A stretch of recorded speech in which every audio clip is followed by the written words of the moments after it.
Welcome, everybody, at another episode of the Wrestling vs. the World podcast. If you're enjoying your day, sweet. If not, then what the hell ever. I kept going back and forth on getting some of these episodes done and everything. Things been a little bit iffy with my schedule, but this episode was going to talk about Shawn Michaels' 1996 WWF title run. That's going to be next week instead. But today I wanted to talk about the recent Pure Pro Wrestling show that happened here in Michigan, because it finally happened this past Saturday night. Third show that I've been to this year, which is like the 27th overall show, and I wanted to give a shout out to everybody there at Pure Pro Wrestling. And before I begin, before talking about the show, I also want to give my heart out to referee Corky Robinson. I'll touch on that a bit without going into deep detail, but something happened during the show that is why I'm mentioning this. But I want to go over the show from what happened and some fun moments and everything that happened tonight. And to also give back a little to Pro Wrestling, if you guys would like to check them out, I will have their social media in the description, being their YouTube channel, Facebook, Twitter, Instagram, stuff like that. So if you guys would like to check them out and everything, they're very active on social media. Please check them out on any social media that you wish to do so. But I'm gonna start with the pre-show stuff, because I always go to the pre-show stuff just about every show. So it opened up with the Junior Grapplers Chase/Elimination match. Multiple participants. I would have to keep going back over the footage to get everybody's names. It's not the easiest thing to do. Maybe my hearing's going out a little bit, but this comes like a tradition thing. Younger wrestlers are gonna start. They're gonna perform before the show and everything. So everybody's trying to get the experience and everything in. Everybody did their best and everything. So it's I can't fault anybody. There were some iffy moments here, but everybody's learning.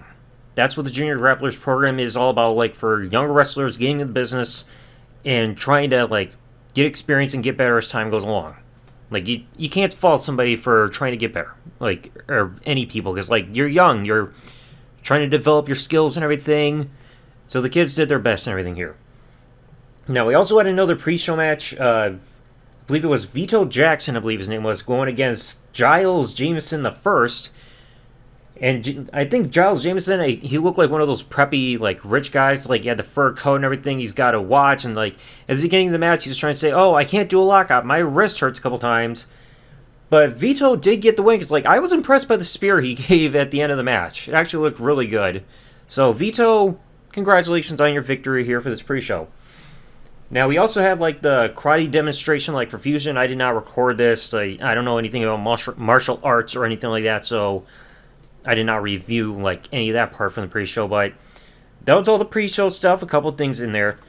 Now we also got the main card to go through. There were a couple of at least one changed within the card here, and I'll go to that once we get to the match in just a moment. But the first match we had, Country Strong, which a it was a 6-man tag match.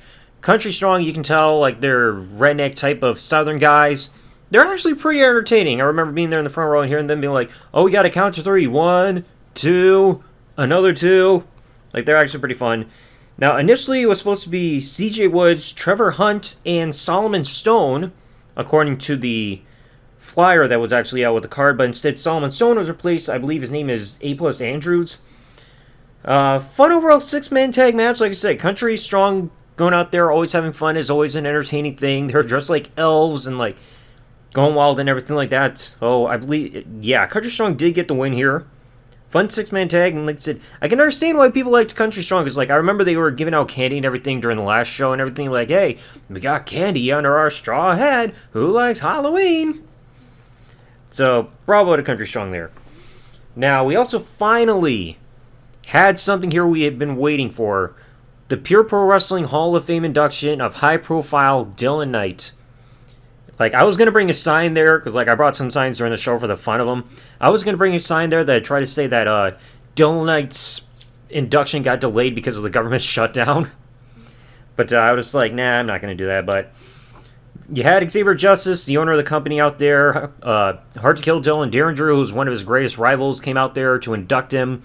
You had the great video package here, which was very moving, playing on the TV monitor that was behind, the side of the ring I was on. I was on the north side of the building. So, you saw this great video tribute that showed, some of its indie stuff. stuff in Pure Pro Wrestling. They even showed highlights of the match that he actually had in TNA with Monty Brown. Yes, I'm not even kidding. The alpha male, the man who loves to do the pounds. And finally, high-profile Dylan Knight, he comes out there. He's got his different wrestling entrance robes there on clothes hangers in front of the front row and everything like that. And I will be real here, Dylan Knight, he's definitely a fantastic dude, very respectful. Has an old school wrestling mentality. He's actually a really, really fantastic guy. So, and to finally find him getting inducted to the Hall of Fame, and he even said his dream when he first got into wrestling was, I think he was in 1999. His dream was to get into ECW, but unfortunately ECW closed before he could get the chance because that was early on in his career. But now he considered Holland and the venue there, the VFW Hall, to be more of his own ECW arena. So that's that's a beautiful thing, and plus waiting to finally have this opportunity here to finally get inducted is actually really great. So congratulations to Mr. Knight, and it's not going to be the only time I'm going to talk about him for this whole event. Now, you had the big Pure Pro Wrestling Michigan State Heavyweight Championship match, the big bull rope match. Sean Evans, the Outlaw, formerly known as Ace Evans from the Nomads, the Big Bad Wolf, against the Pure Pro Wrestling Michigan State Heavyweight Champion, Father Time, stroke survivor, cancer survivor, has a defibrillator in his heart, legally blind, but he's still kicking it, tick-tock, because ain't no time like Father Time. I was impressed by this match, because I was kind of torn into wondering who was going to win here, because Father Time, like I said, he's been through a whole lot with his health and everything, and coming back, and Ace, I gotta give a soft spot to Ace. He's also one of my personal favorites. He's an amazing dude. But Father Time managed to actually retain the championship because he had his finisher on Ace, was full Nelson. I think he called it the Father Lock or something like that. I can't remember off the top of my head. But they were he had it on Ace, and they were hitting the turnbuckles all in succession. And then Ace collapsed because of the pain, passing out from the submission hold, and then Father Time got the last turnbuckle to win. So, good outing there. Good outing there, and congratulations, Father Time, for retaining the title. Now we also had an 8-man tag match. This was where I had some fun here, because we had the Influence, the inspirational Colin James, and Cole Dale, with the upper echelons Jake Wilder, who is known as your mom's favorite wrestler, and the big deal Cody Manning, going against the Psycho Circus. Eli Driftwood and his gentleman of the circus. I mean, Colin James, been one of my bros for a long time. I actually knew him before he lost all the weight. Just he's done a fantastic job working his ass off and working on his physique. Because, like I said, I saw him when he had a different character in wrestling, had a lot of weight to him, and he's worked so hard to improve his physique and everything. So, Colin, if you're listening out there, bro, I'm proud of you, dude. So damn proud of you. Then you had the upper echelons, Jake Wilder and Cody Manning. I did not get to show Cody's sign there and everything. I had one designed with a tissue box that had Cody Manning around there because back in October when the upper echelon was doing this mock funeral segment for the career of Dylan Knight, the upper echelon, which was Cody Manning, Jake Wilder, and Danny Astro, they were throwing their tissues at me, being oh, we're grieving, tissue. So I drew a tissue box saying Cody Manning on there in design of similar to the tissue box that Cody was holding when that happened. And with Jake, I had a little fun there because this was also on video. As I just mentioned, Jake's nickname is that he's your mom's favorite wrestler. So I brought a sign that says, "My mom has a restraining order against Jake Wilder, thank goodness." And Jake, their manager, Jack Kelly, looked at the sign. They're like, "What the hell is this crap?" And Jake's reading out loud. It's "Can you believe this? I'll get a restraining order against you." I'm bring it on, Jake. Just I had to bring signs just to have my own brand of fun there. But yeah, the Influence in the upper echelon got their victory over the Psycho Circus. It's surprising because the Psycho Circus was always this bad guy tag team and everything. And and Eli Driftwood himself, also one of my personal favorites as well, outside of the wrestling character too. Also been an amazing guy, been incredible to me since day one. I have nothing but love and support for him. But congrats to the Influence in upper echelon for defeating the Psycho Circus. But when it comes to the Psycho Circus, things ain't over. Right, you cannot predict the ringleader himself, Eli Driftwood, and what he's going to do next. Now, you had the one of the biggest attraction matches, the Secret Santa Street Fight. Big Dom, a.k.a. Big D, versus Gideon Malice.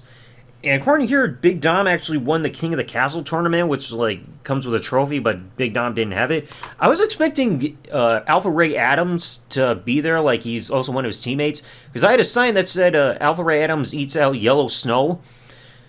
Because I was going to do that to try to get back at Alpha Ray Adams, because he was trying to talk smack about my tripod last time, saying, "Oh, your tripod's stupid." And at the end of the show, it's like, "Hey, my tripod is still standing, unlike you during your match last time, because you got beat by Jack Price." But yeah, this was like big Secret Santa street fight. Weapons galore. Like, even before the match started, Big Dom found like a wooden 2x4. Before the match even started, he just took it and smacked it in half over the ring apron and everything. It was just like, okay, he's angry. But like, they threw like everything at each other. They had their own makeshift table there. They had a shovel, a rake, trash cans, everything. I was surprised they didn't bring out the Christmas tree to try to use that as a weapon. We usually see one there and people would be like, use the tree. But they had a good amount of weapons lying around everywhere. So, but like, getting Malice, he got the two-handed choke bomb. Like, I don't know if he's got a name for it. I like to refer to it as Malice Intent. But he did Big Dom through their makeshift table and everything and got the victory. So congrats to Gideon. But I gotta ask Gideon, why do you look like Goldberg with face paint? I've gotta know. Then next up, you had the Power Load Hannah Henderson, formerly Tiny But Mighty Hannah Henderson, versus the Runaway Marley Rain. I believe they've been at like a tag team a little bit. Since then, every time I look at Marley Rain or blue hair, I keep almost mistaking her for Heather Blue. But these two, one-on-one, they did fairly well against each other. Marley held her own, and she even got the win with a super kick at the end. And Hannah, you really gotta stop, like, being inappropriate. Like, I've seen, like, you were just, like, giving the stink face there. It's like, come on, Hannah. This is a family-friendly company. Please behave yourself. But yeah, Marley and Hannah did pretty well together, so bravo to them. Then afterwards, we quickly jumped into the next match. I believe the tag team is known as, the trio is known as the Three-Headed Dog, but it's Two Fly, being Iso Rico, Apollo Prime, and their tag partner Drake, who is the Cruiserweight Champion, versus the Real Men's Wrestling Club, the Amazing Zondo, Ken Riddle, the Territory Ken Riddle, who looks like a mix between Dominic Mysterio and Rick Rude, and the Iceman Elliot Lumen. This was a fine 6-man tag match. Action all around. Like, the babyface tag team, like I said, Two Flying Drake flying everywhere, impressing the crowd and everything, even flying to the outside. At the end, like, Zondo tried using the tag team titles because Zondo, I believe it's Zondo and Ken Riddle are the tag champions. Like, 2 out of the 3 are tag champions from the Real Men's Wrestling Club. Zondo tried to use the tag titles as a weapon, and then in comes Tank, former tag team partner of the Puzzle Express, comes in and spears Zondo to give the face tag team the win there. Always great to see Tank back there and everything like that. And I love hearing about, like, Tank's story, because, like, they did, like, a little sidetracking here. Before this show happened, like, a PBS did, like, a documentary, a little bit interview style on PBS about Pure Pro Wrestling. And they also talked about, like, they interviewed Tank and his father, Kurt. Also, shout out to Kurt there. Talking about, like, Tank's life has been saved and, like, changed everything, getting into wrestling and everything, and overcoming autism. So it's like, I'm glad that Tank was able to find a purpose and everything like that. Tank's always been a really good dude.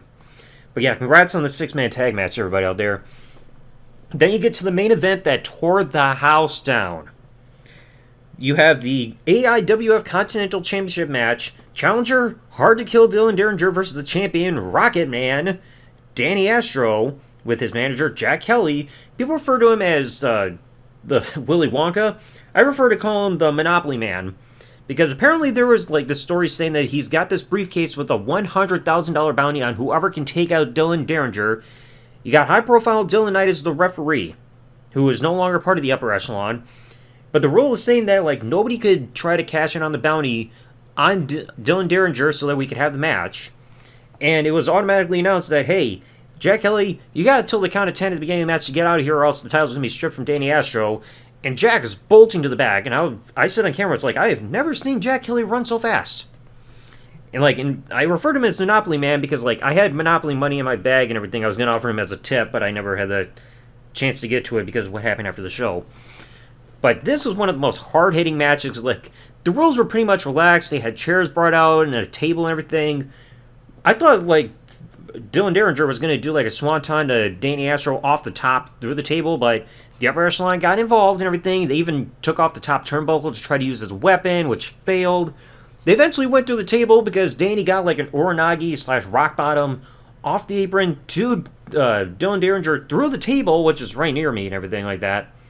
Then you also had ref bumps going on and everything like that. Like, Dylan Knight ended up chasing Jack Kelly back away from the ring and everything to the back because Jack Kelly tried to get involved again.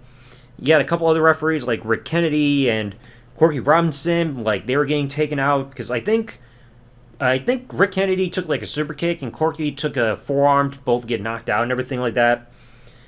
But then eventually, like I said, both men were just taking each other out with every move they could. Like weapons used and everything, chairs being used to their advantage. And then you get the big finish. Because Danny looked like he was about to get the win.